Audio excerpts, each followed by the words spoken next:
Hello, everyone. You are live with the Pricing Lady. I'm Janine, your host, and I'm so happy to have you here with me today. Welcome to the show. I'm here to help you get pricing right in your business because better pricing makes a better business. Welcome to today's show, where we're going to talk about what you can do about pricing in uncertain times. This is definitely a topic that is at the top of everybody's mind right now. And regardless of your situation, there are things that you can do, and there are things that you should do and you should not do. And that's what we're going to take a look at today. Before I get into that, if you're joining me live right now, I encourage you to go ahead and say hello in the comments there. As well, if you have a question about this topic as we're going through today, please go ahead and put that in the comments, and I'll do my best to answer it by the end of the show. And if I don't get to it during the show, I will definitely get to it in the comments later on. All right, let's go ahead and get started. The first thing I want to do is I want to talk about something called demand shock. Because when we talk about uncertain times, what we really mean is that something is going on that is disrupting the demand for what we're offering. And right now, with everything that's going on in the world, there certainly is disruption. And disruption in demand can mean either demand skyrockets and goes up very dramatically, or it collapses. We're somewhere in between the two, but we're talking about really big changes. And this is really difficult when it comes to, what's difficult about it is our response to what's going on, okay? So what happens when demand changes is people's priorities have changed. So maybe they've decided to spend their money on something else, or to wait until later to do what they plan to do. There's lots of different things going on. Their definition of value might also shift. And of course, these things are going to affect their willingness to pay for certain things. Another thing that you see, or another problem that gets in the way of this, is oftentimes you see people dramatically dropping prices or giving things away for free. And then people tend to expect to get those things for free. And that creates another problem for demand with companies who have normal prices. But here's the thing, and our first don't for this conversation. And the first don't is rush to go drop your prices. So now, before I go into these don'ts very deeply, I want to take a look at, both ends of the spectrum can be troubling. So if you're, most of us would say, fortunate enough to have demand skyrocketing, that can also feel very uncomfortable. You may not be able to meet that demand. You may not know how long that demand is going to continue. And you also are probably thinking about, okay, how can I make sure that I'm not taking advantage of people at the time when a lot of people are struggling and I'm doing so well? So there is also uncertainty at that end of the spectrum. So I want to make sure that I'm very clear about that. This can be difficult for both sides. Now, of course, we have people with businesses whose demand has either slacked or waned, or has completely gone away, especially those who had to close. And that's going to be, those people for whom they had to close, they're really going to have to think about, what's my strategy once I am able to reopen, and how long will it take for demand to turn to some sort of normalcy? What do I do with my prices during that time? And for those of you who are still able to keep your business over, but demand has dramatically decreased, you're probably wondering, what should you do with your prices? So let's go ahead and dig into those don'ts. These will be very clear as we go through them, but I'll give you some ideas, and then I want to get into the do's. So first of all, as I said, don't rush to drop your prices. And why do I say this? How can I say this with such confidence? I can say this with such confidence because price decreases are rarely effective. Yeah. And here's the thing. If you've watched some of my podcasts or been to some of my programs, you know what I'm about to say. But I want to ask you a question. If you have a product and you decrease the price by 10% and the margin of that product is 40%, how much do you have to do in volume in order to break even on profit? The answer is 33% more volume. And that is huge. And especially when demand is down, chances are you're not going to be able to get that 33% more in order to still be profitable enough to run the business. You'd actually, in general, be better off keeping your price higher and just taking lower volume, as painful as that might be. That's one reason that you don't want to do it.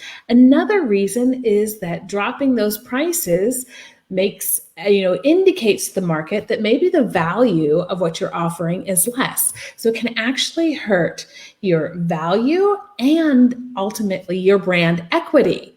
So basically, reacting with big price decreases or overreacting with price decreases can actually be very harmful to your business, especially in the medium and long term. So there are businesses, if you're running an economy-based business with economy strategy in your business, then there may be more merit for you doing such thing, but you really need to think about the medium long term before you take such drastic actions. The other thing you want to do is you don't want to start or get into a price war. My opinion is that rarely does anybody win in a price war. Even the customer doesn't win, because ultimately, as prices drops, those businesses that are selling things will struggle to serve their customers, and ultimately then customers have fewer options and or a lack of support for what they've bought from you already, right? Because you're not there anymore. So starting and entering a price war is generally a bad thing, not just for the businesses, but also for the customers as well. Next, you want to make sure that you don't throw away your company values or your sort of policies around pricing. So if you have a strict no discounting rule, you're probably going to want to stick with that, except for maybe a few strategic moves. We'll talk about that in a moment. You don't want to throw your company values out the window either, because they are what, one of the main things and main reasons that your customers are buying from you is generally because, not just because of what you produce, but the values often that go with it.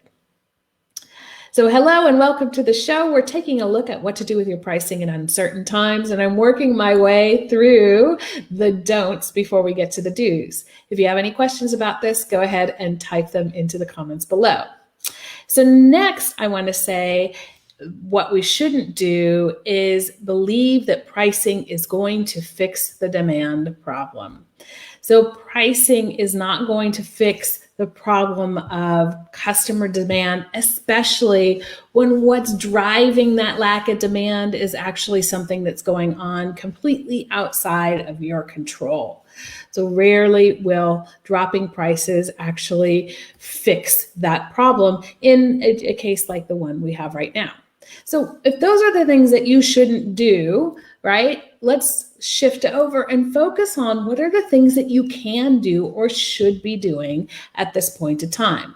Now, we all know that the value that you provide your customers and the price are linked very strongly. So of course, that's something that we need to remain focused on. And I'm going to repeat the converse here of what I just said a moment ago, and I said, stay true. What you want to do during this time is stay true to those company values, because they are the things that are going to carry you through these difficult times and help you figure out what to do as you move forward and keep those customers that are really core for you. That leads me into the next thing, which is that you want to remain focused, even hyper-focused on the value that you provide and those wonderful, great existing customers that you have. So existing customers are going to be the cornerstone and what carry you through this. And a lot of businesses right now are finding out, who are those customers that are really loyal to us, and they're working on new and creative ways to actually develop and further develop and maintain those relationships right now, even though they may not be purchasing a lot from us. I actually was walking around town the other day and I saw a shop that had a sign. It was a clothing store. They said, if you bring clothes back for recycling, we'll give you a 15% coupon. And I thought, wow, what an interesting strategy. Right now in these hard times, one, they can probably, recycle some of the clothes or donate some of those clothes. And two, as the person bringing it, all of us have been at home doing spring cleaning. You have an easy way, to both bring some of your clothes in for recycling, as well as then get a small discount from the store if you buy some new clothes. I thought that was a really great thing, which takes me to the next one. So they're really focusing on those people that shop at that store.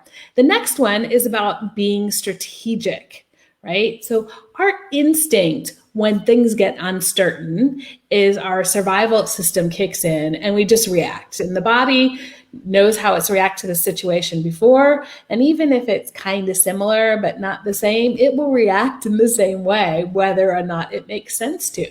So our instinct is to just react to things to protect ourselves. And that's a good thing.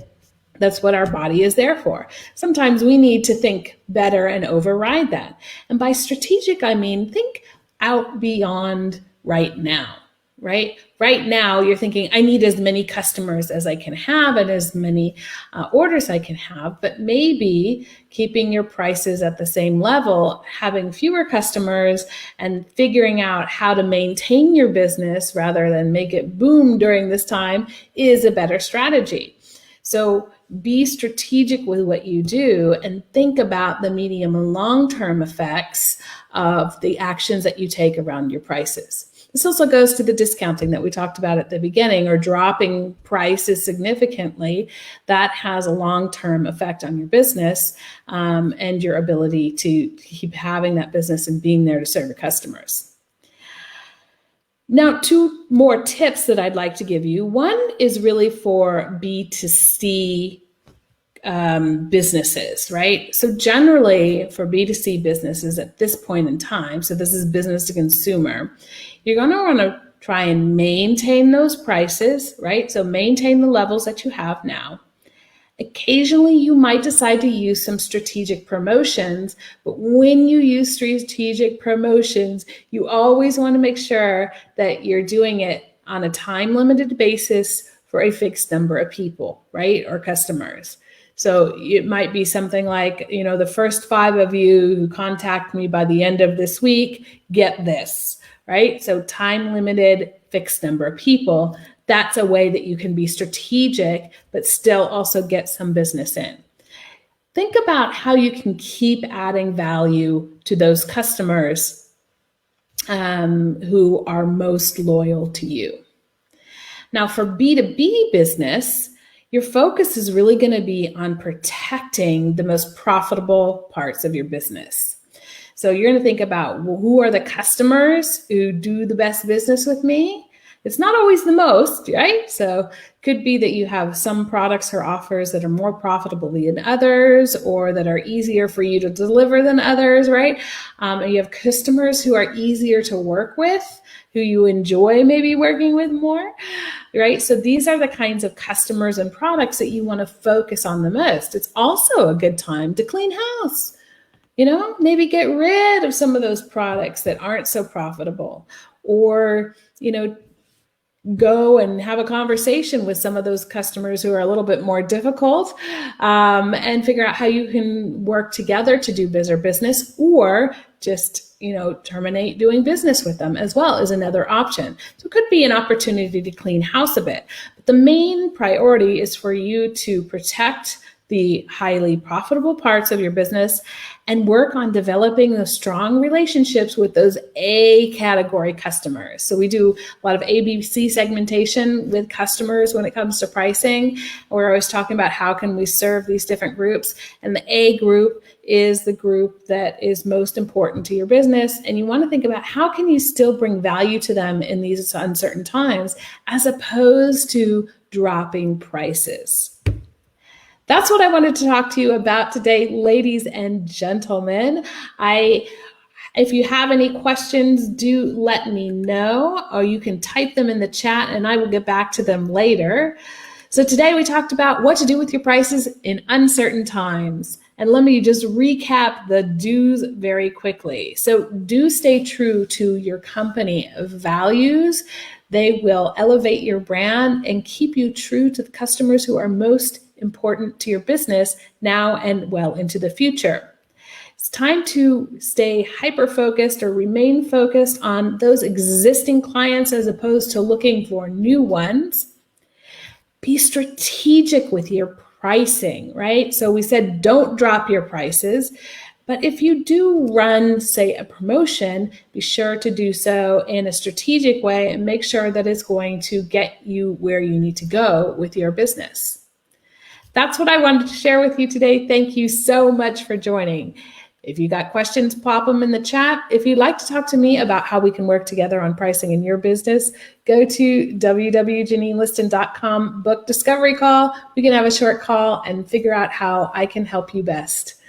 With that, I'd like to wish you a wonderful day. I'll see you next week. And as always, everyone, enjoy pricing.